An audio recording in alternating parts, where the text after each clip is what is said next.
rotation at some point in the first 3, and they can live quite happy with this one. And Ika's Azir, something that is definitely very coveted, that I expect could end up seeing in his hands at some point. But I think LDLC, generally speaking, will look to pick up a very strong bottom lane very soon, as they will lock in the Azir.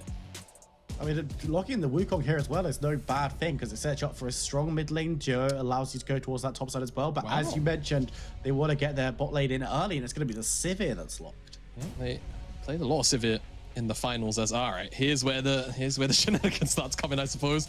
Looks like we're getting the shenanigans full effect. Sion plus Karthus. All right, so my expectation is that LDLC are probably gonna have to ban away Senna, unless we're actually gonna end up with Sion mid. I think it's Sion mid, you know, which is definitely a very big possibility.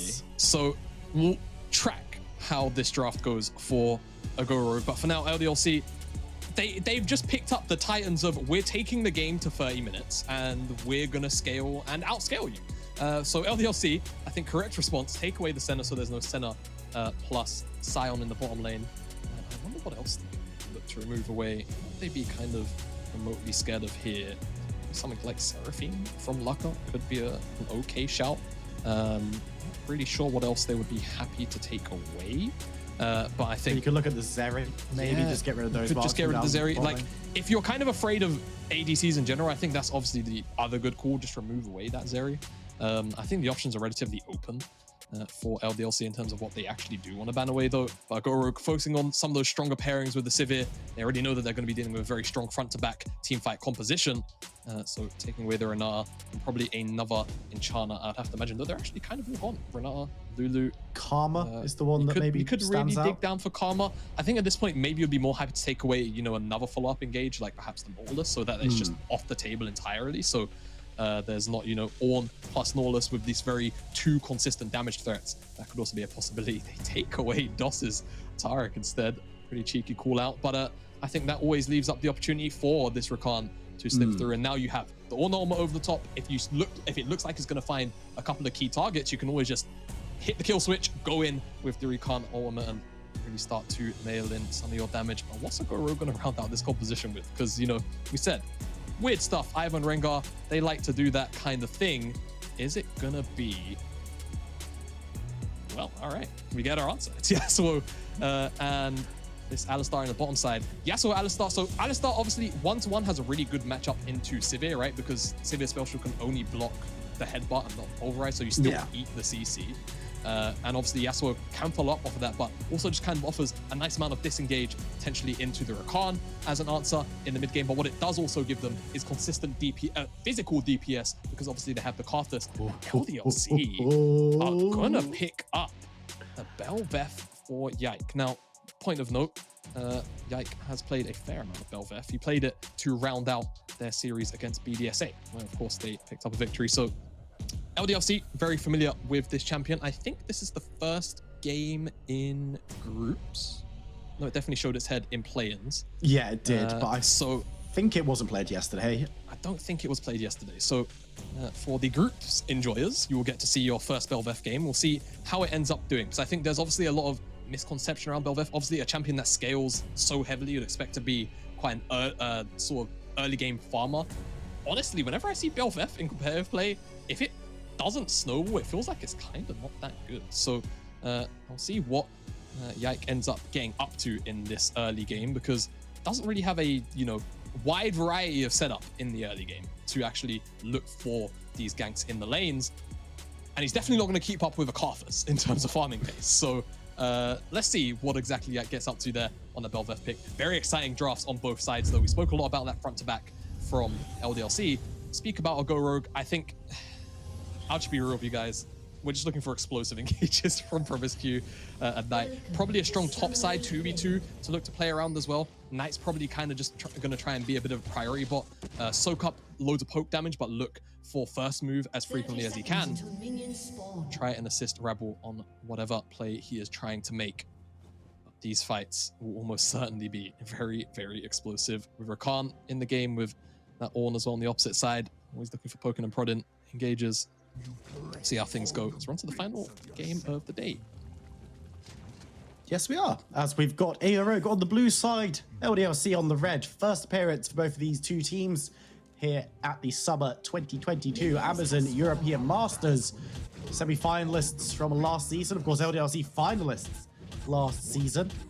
Came up against K-Corp, and you know what happens when teams do that at the finals of European Masters. It's not a pretty sight for fans of the other team. But Ego Rogue, I'm very, very happy they've gone for something a little bit quirky. Yeah, would be how I'd name this one, because we were actually talking to Solari, who covers the Ultra Liga in English, alongside Brillman, of course, on those broadcasts, and she was saying, look, not only do Ego Rogue now have to adapt in draft and kind of play around what the other team wants to be doing, they're quite happy to just adapt mid-game and change things up on the fly. And when they go for stuff that's a little bit stranger and has a couple of different options in terms of how they want to play it, it gives them that opportunity to say, well, plan A wasn't working, how do B, C, and D look? Yeah, and that's a very, very powerful tool for a team to have. Not just, you know, having these kind of, you know, drafts that you won't see very frequently, but having the ability to kind of notice, okay, this isn't working, onto the next plan, or onto playing towards this engage instead. Just kind of means that Goro really good at just reading game states, right? Saying, all right, this condition is no longer something we can play towards, or it's not potentially as efficient as it was maybe 5 minutes ago. We need to start playing towards this as soon as possible to give us the best opportunity. A lot of the times you'll see teams, they're starting to struggle with, you know, if they've got a one-dimensional team comp, or like, you know, a team that only really does a couple of things, they'll kind of just kind of throw their head at the wall consistently and hope that it works. That kind of adaptation, something that you don't often see in many teams, especially not at the ERL level. So having that on a Go Rogue's arsenal, definitely a very useful skill. I mean, the one thing that does scare me a little bit, and it's one of those things that's working as intended, but could be an issue, is that Rabble is the only AP source of damage really from this Ego Rogue side, right? On the Karthus, that's kind of how you want it, so that people can't itemize against you too effectively. But if Rabble starts struggling, then things could get pretty scary in terms of how easy it is to itemize against this roster. Definitely will be. I think for Go Rogue, though, they're always going to have, you know, those two consistent damage threats from Laka and Rebel. I think Laka may have a little bit of a hard time finding target access, and he's really going to have to rely on Promiscu to kind of get into the back line on top of Exakick and Ica to give him that last breath to close the gap. But at the very least, we'll always be able to hit, you know, the likes of Ragnar and most likely Yike. So we'll see how he gets on, especially in the laning phase, falling a little bit far behind, as you would kind of expect from, you know, double melee into sort of range. Rakan, you know, his all attack range is a little bit larger than a melee champion. He's not quite a range champion, so, you know, kind of nitpick it short, but expect to see him fall behind in CS for now. But now they have level 3, maybe can look for a couple of engages here and there. Maybe once Rebel's actually around to capitalize.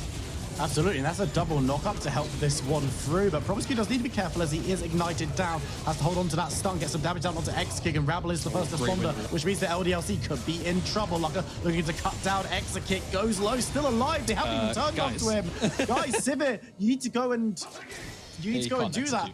Team, Exakick won't be able to execute, you've got to imagine, and it's first blood going over the way of Rabble, but that was pretty messy, Rogue. Yeah, but you know what, Will? They still got first blood, so does it really matter? And I just wanted both of those kills, or maybe to force out DOS' flash, and now Yike gonna take this opportunity to try and slip into the Raptor camp. Oh, this DOS will be in trouble. Probably okay, he's a little bit too quick to get onto tower. Laka just puts through a couple of autos and a Q just to keep him low. Well, that's what we wanted to see from this bot lane. That's what you were mentioning. Go on the aggressive when you hit level 3. Allow yourself to actually do some fighting, because sitting back passively isn't necessarily going to work. But the headbutt's just been used by Promiscu, and Yike is en route, just floating on down, looking towards this Alistar. We'll be able to catch him in the outcome as he flashes forward away. But he's still alive as the flash forward comes through. Promiscu now, they have oh my god! Okay, no, the boomerang will be able to secure the kill as Yike now moving forward, looking towards Laka. Can he get him? No! As he survives, but Exakick will be able to secure the kill as he returns to lane. But Rabble looking for the Qs for Exakick. He's got his blue suede shoes on. He's gone dancing. Will he be able to get the kill? No, he won't. The Guardian keeps him alive as Rabble floats away. Here comes the trade. But no one's hit by Knight as he bundles down forward. It is only a 2-for-1, but Finish your meals, people. Come on. What just happened with the bot side? Oh, I love a Go Rogue, man. They are so fun. You know, LDLC domestically, normally they kind of just show up, do their thing, leave, right? They don't really do much elaborating. They kind of just win with whatever draft they tend to show up with. It feels like a Go Rogue have come in all guns blazing with this draft. Yeah. And saying, you know what? We're not going to play you at any kind of standard game. This Flash is so funny. I mean, they definitely see him slip into the Promiscue's alcove. plan?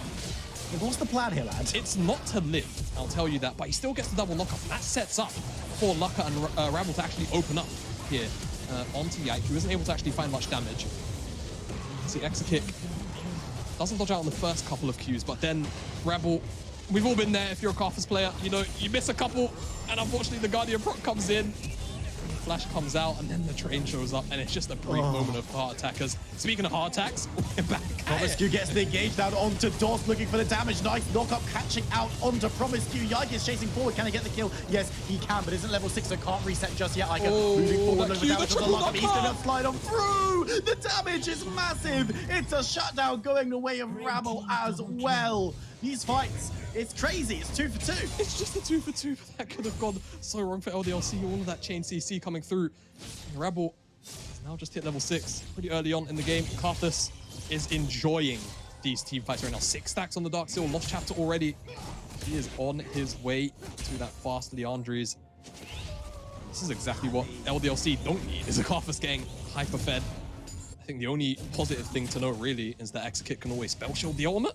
Smile, but I think the fact that Luck has also been able to pick up a couple of kills for himself as well.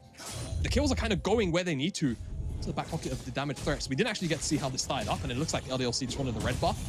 The engage comes in from Promiscu. Knight's able to kind of play bodyguard-ish, but Ica stops that from happening. Promiscu gets chunked down, and this is a really nice decimating smash into 2 to 3 from Lucka. The Yasuo still Tempest.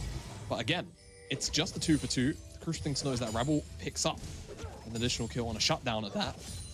Now he is absolutely fed out of his mind, and he's going to be approaching that Leandries very, very quickly. And Lucka also 2-2-2. Yes, dying in these plays, but still picking up the kills and the assists, much like Exakick is actually staying at parity right now. And the easy and lovely thing about having Yasuo bot is you don't really have to do any weird mental gymnastics. He builds ADC items, so you don't really have to be like, well, he's this far behind. He's not like an AP carry on the bottom side. You kind of gauge these strengths. That kind of, you know, hey, they're both AD carries, pretty much. It's just that one has loads of dashes and a sword. And a sword. Which isn't necessarily what you want in your ranged character, but he's not ranged.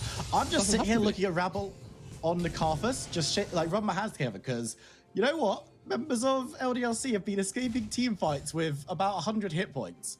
And do you know what Karthus loves? It's people being at about 100 hit points. Yes, so those Requiems could do some work for both of these teams. Maybe as shocked as we are about the early game scrappiness and the early game speed have slowed things down for the past couple of minutes. LDLC have now made their way onto the first dragon of the game. Yike just looking to break down the Ocean Drake, and Rift Herald we saw just moments ago taken by Rabble for his team as well. The Leandries has now been secured by the Karthus, so that is going to be a big spike. It's a dragon, and then powered form pickup by Yike. But observers, I kind of want to ask, can we get a look at the total goal in the game? Unless a fight breaks out, because Knight looks like he's about to get caught out. I think a fight's about to break on. Yeah, Yike is going to get some damage onto Knight. Of course, Sard is pretty tanky. Rabble has zero interest and is just going to do his Raptors instead, which, honestly, fair enough. Player. Yeah. As Yike actually goes very, very low. He's on 300. I don't know if it's his Requiem angle. I don't think it's enough, unfortunately. Plus, the heal was there from X-Kick if it was absolutely necessary. But you know what could happen here? This could be a wave soak up from Rebel. No, it's not going to crash entirely. Is he going to get the cannon? +1. There you go. And he's even going to eat some of the wave. Giga Chad Rebel, man. I was like, oh, who left this wave here? Oh, I'll get it. Don't worry, guys. As he sees San like, yeah, thanks for the help in the last team fight, buddy. Honestly, he will stroll back. Oh, okay, Lost should be fine. He's alright. Oh, promise. He's good. Don't worry about it. What are you worried for? You know, sometimes you just gotta not hit your Q. Sometimes you just gotta miss your skill shots. Wait, no, he hit it. No, he hit it. Did he? Yeah, He no, turned around though. It looked like it was the other direction. It was just one of those weird animation things. It said over DOS's head that he was airborne, but obviously he didn't go up in the air. He didn't look very airborne, is all I'm saying. But now I take it back then. Promiscu, great combo. Good job. As we do hit the 11-minute mark, things slowed down significantly off the back of the early game, which I'm pretty thankful for. Honestly, it lets us kind of address the situation and look at how these two teams are hanging around. Reminded that there is a top lane in this game. Ragnar and Simnavak have been chilling, I think is the best way to describe it. The Renekton having a slightly better time, which you do expect. Is like every solo queue top lane game where the top laners kind of just handshake each other and go, so we coin tossing which of our teams is just gonna, you know, win or lose? Yes. And then they just fight each other in the top side. Simavak, as expected, getting the better end of the matchup. Renekton into a lot of these tanks just has a really easy time, can't be bullied out. Blade the Ruin King just means that once he's on this spike, you always have to be worried about the empowered W proc. You immediately get the active out of the Blade the Ruin King, and just in general, 3 Blade the Ruin King procs in such a short amount of time often means that he's one-shotting a lot of these squishier targets, heavily chunking out the tanks. Now, Rift Herald, it was picked up, and subsequently it's going to be put down here. Ragnar looks for a knock-up onto Rabble. We'll be able to find it. Members are coming up from both teams. Promiscu arrives, so does Ica looking for the damage on the carpet. He flashed away, burning low, but still alive as Yike on the side will be able to stop the tower from falling as he solos out the Rift Herald on the charge. Ragnar and Simnavak, though, they're thinking about going for another scrap. But everyone else has left. They're not interested in the top lane. Actually, Yike's going to stop his recall and move back towards the top lane. So we could see the Crocodile in a bit of trouble if he decides to overextend, but he's got a way to clear up. He does. Oh, that's a red buff on Laka, by the way. Oh, extra kick on the hunt, but is exhausted. The knockup would be massive. Nice spell shield, but it goes directly through. There comes the ultimate, the Requiem, but it doesn't do too much to anyone across the line. And LDLC will be able to just back away without losing a member. Yeah, for now, Laka really is fancying his chances there. Gets the heal and the ultimate out of DOS. Not too bad, but Rebel did exchange that Requiem. The top side of the map, however, spoke about how Simavak had kind of just been silently winning this lane. Ragnar, I think looked quite quirky, but Simavak probably would have been able to have followed up on it either way, but still gets Ragnar's flash, so tangible results either way, not too bad. Yeah, Simavak picks up that whole tower with the plates, already had the Blade the Ruin King, now will be fast tracking towards that Frozen Fist. Really strong up on the top side. A lot of core items being completed now for a Go Rogue across the board. First item's already in as well on the opposite side for LDLC. It's just really Ragnar waiting to hit that mythic point. Everyone on the Go Rogue there. Of course, Blade the Ruin King, not a mythic, but it might as well be one, given how strong it is. I'm just waiting for something to kick off, because it does have the feeling of both these teams ran into each other early game just to test what was going on, see what was happening. But now AO Rogue have found themselves a decent gold lead, 2,500 to the good, and as you mentioned, have all but their support picked up their first major item, Mythic or Blade of the Ruin King, if you're a Crocodile. And do they want to now start searching for fights? Are they in a position where they want to start putting their foot to the pedal once again? Yeah, one item definitely not too bad. I think what you really have to think about is that LDLC will get stronger as the game progresses with these item spikes. Azir, Sivir, Belveth, infinitely scaling. So the sooner that you can look for engaging in fights, probably the better. You obviously have very strong scaling in your own right, but you just don't want to give LDLC more agency and time to scale up to a point where they get to pick and choose when they go in, when they look for these 5v5s. So I think Go Rogue probably going to start looking to fish for some engages relatively soon. But again, the options of engage are really limited. And you know what? I'm kind of turning myself into the cloud salesman. You've had three souls today. You've been chatting to the observers, haven't you? Because as we all know, if you're not in on this reference, observers choose which dragon soul. Yeah, that's of course. Just how that's it works. Just how it works. Yeah. It's not an algorithm, it's the observers for competitive. It's different on TR to live, don't worry about it. But it's all been clouds as we got a little bit of fight in the bot side. Xkick needs to be careful, but we'll be able to back away under his tower, and Yasuo doesn't want to follow. LDLC on the back foot at the moment. And he even pops the ultimate just to run away a little bit faster. A Go Rogue. Laka in particular, 1v1, just winning out as you'd expect. Yasuo into an AD carry. We'll just take that tower for free by himself. Not too shabby. I think I'll go rogue now. I'm just going to look to try and start to collapse towards the mid lane if I had to wager a guess. If you can break that mid lane tower when you have so much wave clear to deal with limited options of engage and siege, you're really winning out quite hard. As Yike wins out on that smite battle. Picks up the blue buff, and that tower is collected, and they are fighting over these jungle camps right now. So DOS is going to be forced out, and it seems like Rogue will take their prize of a Grump and likely just back away. LDLC, though, like you said, kind of on the back foot, but again, they have the scaling aspect in their favor. They're always going to have these consistent damage threats and options for engage. It's just about how they're actually able to use them and whether or not the Go Rogue are able to push, you know, the boundaries of what kind of engages they can find, considering how limited their engage options are in comparison to LDLC. Absolutely, and Yike, of course, does still have the Rift Herald Eye that he can look to blow and get some damage with. And if you're a team that scales and choo-choo up to the top side for Knight, then getting a couple of these towers down earlier and speeding that process up just a little bit can be exceptionally useful. So keep your eyes peeled on where that one's going to drop. It is second Herald, of course, so not going to be getting those additional gold plates that you can confirm with the first one. But it's still going to be very, very useful to break over stuff like the mid lane tower, which is pretty healthy at the moment. It definitely is. And with the Herald on the side of LDLC, like you said, it's going to be kind of hard to brick this one. Let's see how Agora go about it. Limited forms of engage again. Not the longest range composition either. It's not like they have poke options. Maybe to deal with some of the wave clear that will be omnipresent here for LDLC.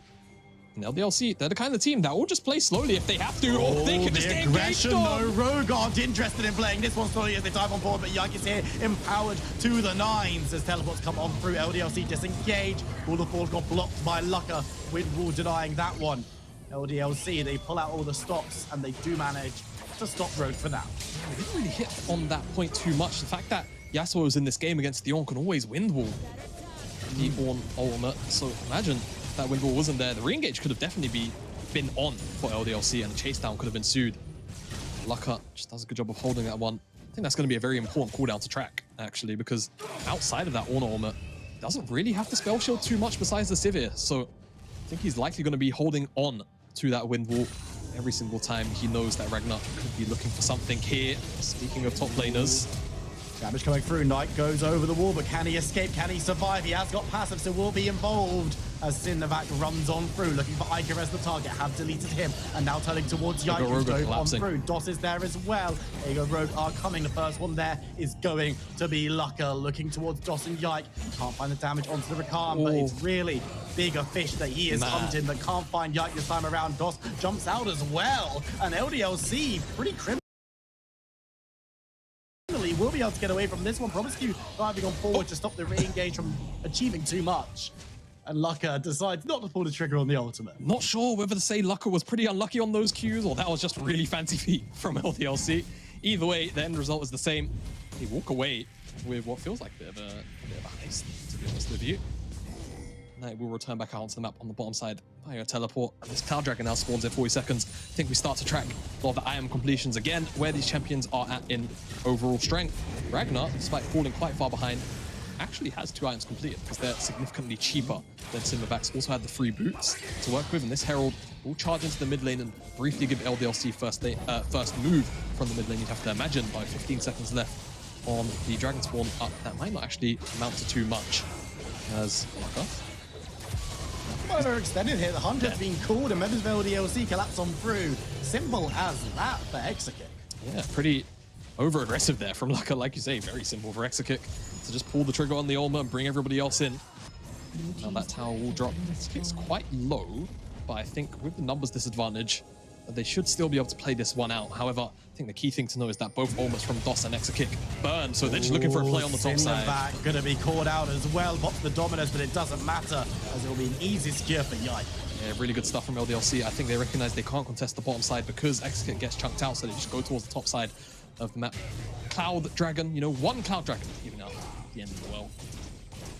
It doesn't even look like they're going to give it up, because if you pan down to that dragon as this tower falls to Iker, actually picking that one up, but now the re-engage comes.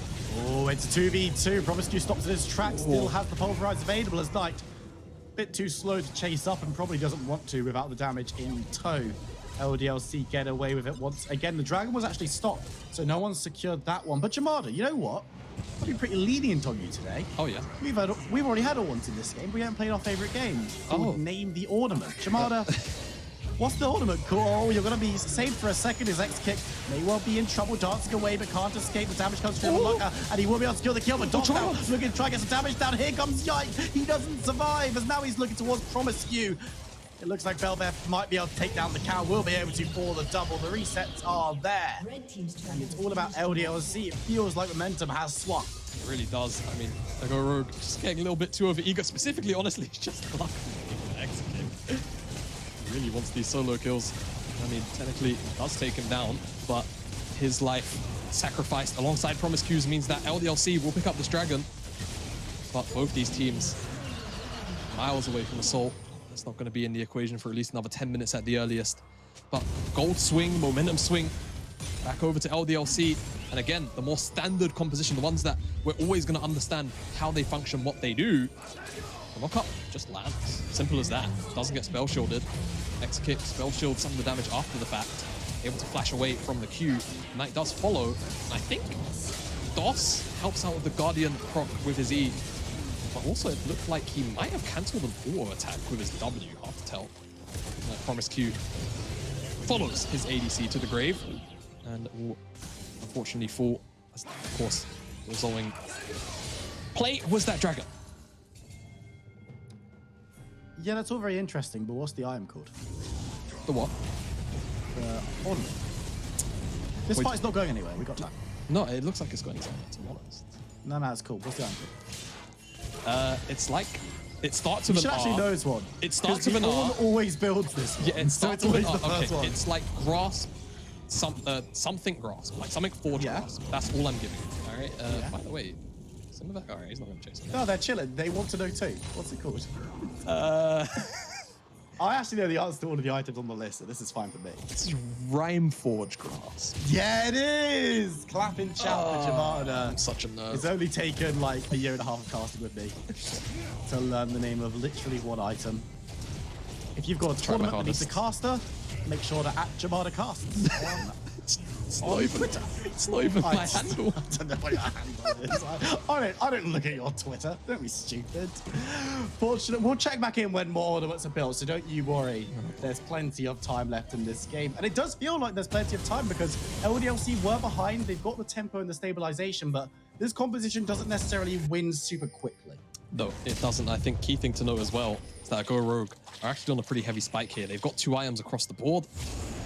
Go Rogue champions right now, in theory, if they can find their very, very slim condition team fight, should be winning out on LDLC. I think Ica and X-Kick need at least another item before they can really match and output what a Go Rogue will be putting on the table. So this could be a window, but again, it feels like a Go Rogue have been looking for that window. It's even at times been open, but unfortunately, right underneath the entrance to the window, it's just the death pit that LDLC keeps luring a Go Rogue into. Which is maybe Rogue being aggressive. They've backed off a little bit because they fall into this pit of despair, which does mean that LDLC pick up the win. And it's one hand quite smart to pull back and say, like, right, Lucka especially, stop your nonsense. We're going to play this game out. We've got some tools that go to the late game. Unfortunately, LDLC are pretty happy with that state of affairs, you've got to imagine. So, Fago Rogue, do they have to find this perfect happy medium? Yeah, I think so. Just try and get Promiscue onto the back line. It feels like we haven't really seen him get on top of Exakick or Ica in the mid game. And once they actually find an engage, it should be all right, but just haven't been able to. Lucka has that Infinity Edge now as well. It's not a Blaze During King rush, which of course gives you a very strong one item, but kind of delays that like Infinity Edge spike, which you often obviously have with Yasuo and Yone. 2 items in. He is super strong and only going to get tough to take down in a while. is being snuck away. It's being pinged out though, so I think Rogue have an idea it's going on, but how fast will this one burn down? Look at the health bar, 4,000, 3,000 already. So quick, but members of Rogue are here. There's the sun. Keep your eyes on the Baron. It's secured by LDLC. Yike grabs that one, and the empowered ultimate reset that we see, of course. Sivnavac on the side, looking for Ica. The assassination can find it, but is now in trouble. Here comes Yike, the rest of LDLC here as well, as Knight does manage to get the knock-up. Won't be able to provide too much more assistance, but Rabble floating through. On the other side of the fight, we're checking in on X-Kick, who's caught out by Luck, and there's damage, there's exhaust, but it looks like Sivir will be able to kite away, moving forward, but will be able to grab the double. Promiscue in shambles. The ultimate from Rabble doesn't achieve too much, as Knight now will also fall. Will be able to take Yike with him though, as Ragnar and Doss, the two survivors of the play, but they do survive with Baron buff. Actually, that's a lie. X-Kick's alive too. It's all coming up for LDLC right now. A Go Rogue get the Baron snuck away from them, and they lose the subsequent fight because it's on about 3 different fronts, unfortunately. And Lucka isn't able to find the last breath target, found multiple knockups, but not onto the target he wants, X-Kick. Unfortunately for them now, LDLC have the Baron, they're going to push into the base, crack it open. They'll take an inhib for now. Looks like they'll retreat back towards the Dragon, pick that one up, and look to reset back out onto the map with 1.5 minutes left on this Baron. A little work being done by X-Kick in that fight, of course. Excellent kiting away for him, has now picked up his 3rd item, if you discount boots, and LDLC will also be looking to pick up that Dragon Soul. But more importantly, Jamada, what's the ornament called? Wormfall and Sacrifice. Yeah, there we go. Simple as. That might be... That one's quite easy. The most built. Yeah, that's, you know, I'm looking forward to if they get to DOS, because I know you don't know that one. As we will have another look at that fight, and as you mentioned, 4 different fronts. Yeah, you know, you've got the fight kind of going on in the pit initially. You've got the fight on the top side where Sivnavac does eventually take down Ica, but he gets collapsed on very quickly. Knight, the Giga Chad Knight, just says, you know what, I'm going to flash over the wall and try and help my top laner, but he's already dead to rights. Rebel doesn't have enough damage to follow up. Though, as they called out Yike, he goes low, will go down, eventually cut down by Sivnavac. What looked like a team fight has just turned into a pick though, as AO Rogue can't press forward. Yeah, and that's kind of big. I think taking down Yike could potentially stymie some of the power that LDLC could have had in this siege, but I think still willing to move forward. They've got Ica in the mid lane. They could bring him down to the mid lane, to the bottom side, excuse me, but looks like he just wants to farm it up. Promiscue has to go golden, but I don't think he survives very much longer after that one, as Sivir doing so much damage. Here comes the Requiem, but it's not going to do too much. Spell shielded by Sivir, tanked by everyone else, and this should be the inner tower falling as Rogue back away. Yeah, I mean, pick good, but unfortunately for Rogue, still too much power in LDLC. Promiscue gets chunked out too quickly to actually look for an engage. No one from Rogue, Lucka or Rebel actually able to lay in meaningful damage, and that's always kind of been the way, right? Sure, you can always get the Requiem down. Sure, you're going to hit everybody but X-Kick most times. Excuse me, most times than not. But it's also about the target access for Lucka, and he's just not really been able to have it in the team fights enough to a point where it's actually a cause of concern for LDLC. Time and time again, just winning out with this, you know, safe, stronger scaling team composition. It's what we expected. The Rogue had a lot to work with out of that early game. They had a very strong Karthus. A lot of that started to fall to the wayside. Now LDLC have their time to play. And time on their side, I think that they'll be feeling as they move towards Rabble. They move towards Karthus. Knight is there as well, but he's going to stumble away, as it's just going to be simple as that. Jungler takes down Jungler, as it's another kill for Yike. Another kill for Yike. Spellbeth is really strong. Picking up his form on the back end. And actually, how many? He's got 87 stats. I don't know what's good for Belveth stats, so I'm not going to comment on whether or not. Seems good. It's, you know, good or bad, but he has, what is that, 2.98 attack speed, so I'm just going to say it's good. And continue on, like LDLC will with this siege in the top side. And I think Rogue probably slowly bleed away here. They have to just try and find an engage, give Lucka backline access. Otherwise, I think LDLC are just going to close out this one cleanly. Sivnavac on the side is pressing down in that bot lane, keeping some pressure on, as Ego Rogue not going to be able to stop ports, because that would lose them the game if they attempt to do that at this stage into all 5 members, but it's just going to be losing out a couple of inhibs for that top inner. It is also an objective bounty, but for Ego Rogue, has the window of opportunity passed? I mean, I think it's tough to say. it's very easy to just be like, yes, but this is also one of those kind of compositions where all it takes is Promise Q to like, you know, do an Alistar thing where he just knocks up everybody on the team and it gets followed up by a last breath. So I will hold my breath on a Go Rogue actually finding an engage, but feels like LDLC have just done such a good job at denying this combination from ever happening.